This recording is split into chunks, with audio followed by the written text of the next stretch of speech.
This thing's old.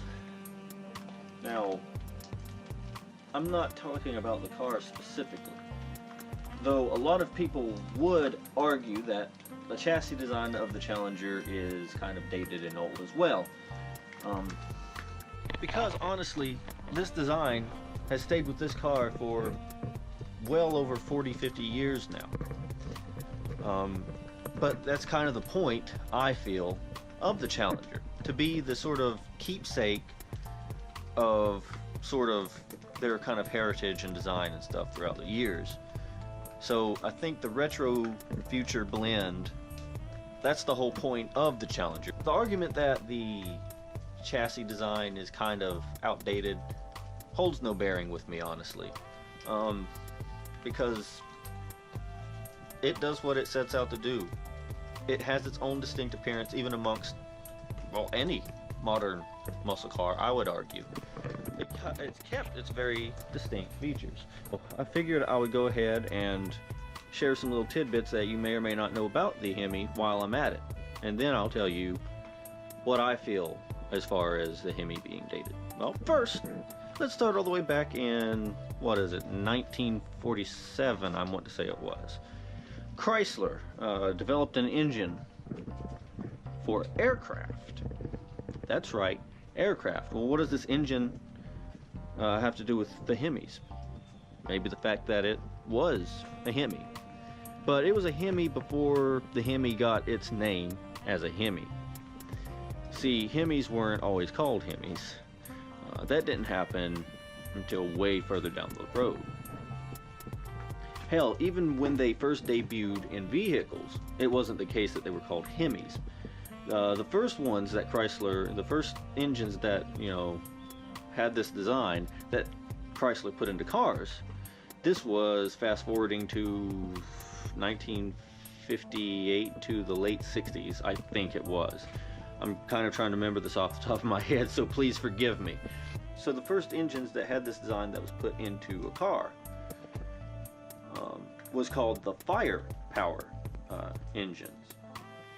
So they weren't always called Hemis, and it had this literally domed shape to the cylinder heads, hence the name Hemi, short for hemispherical. So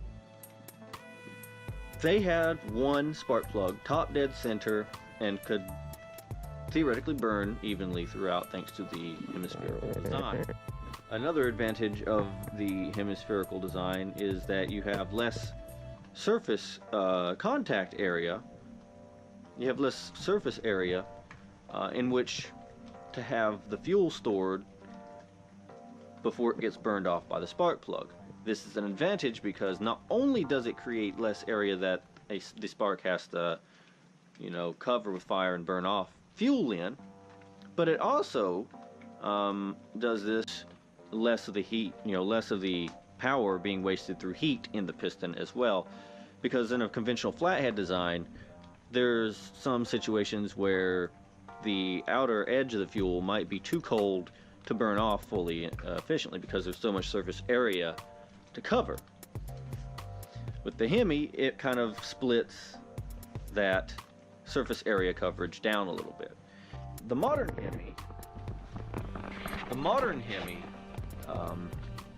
was reintroduced to us back in 2003, I believe it was, and since then has been growing more and more. But this particular Hemi has kind of grown up in some ways. One of those ways, the biggest way, I think, the biggest difference between it and its older brethren, it has 2 spark plugs per cylinder head, so 16 spark plugs. So that is crazy, yes, but again, the idea here is that 2 sparks from 2 different spark plugs will help burn that fuel in that cylinder head even better.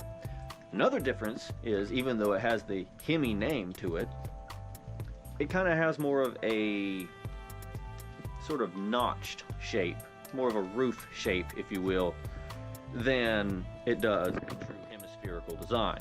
So again, there's another argument. Some people argue that the modern Hemis aren't really true Hemis, and they're not entirely wrong if they're wanting to be super literal with their argument.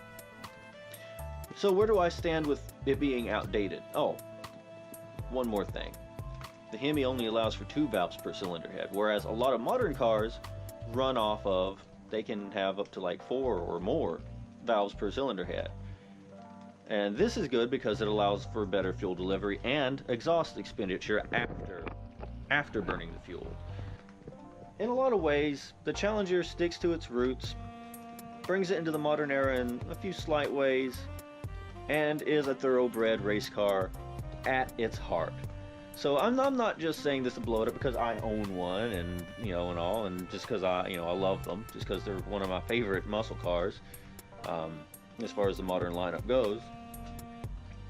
So not trying to say it from the point of bias here, but honestly, at its heart, it's like a thoroughbred muscle car and race car that honestly the modern world needs.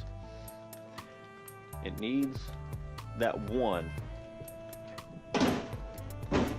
that is willing to stay unique to itself while still being able to live quite comfortably amongst a bunch of modern monsters.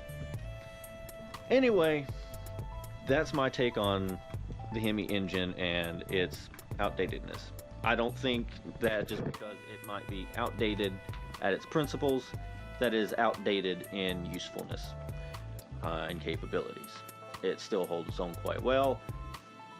Well, that's it for this video. So if you liked it, if you haven't already, first time in, whatever the case may be, hit that subscribe button, hit that like button, or the dislike button. I welcome either one, yes.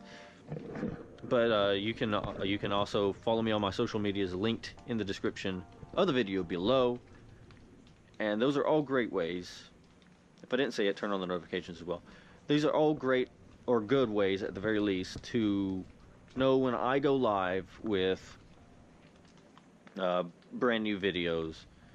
And my Instagram, you get some cool pictures of the car when I do shit with it and whatever as well. So there's that little perk, I guess. Anyway, I'll see you all in the passenger seat next ride.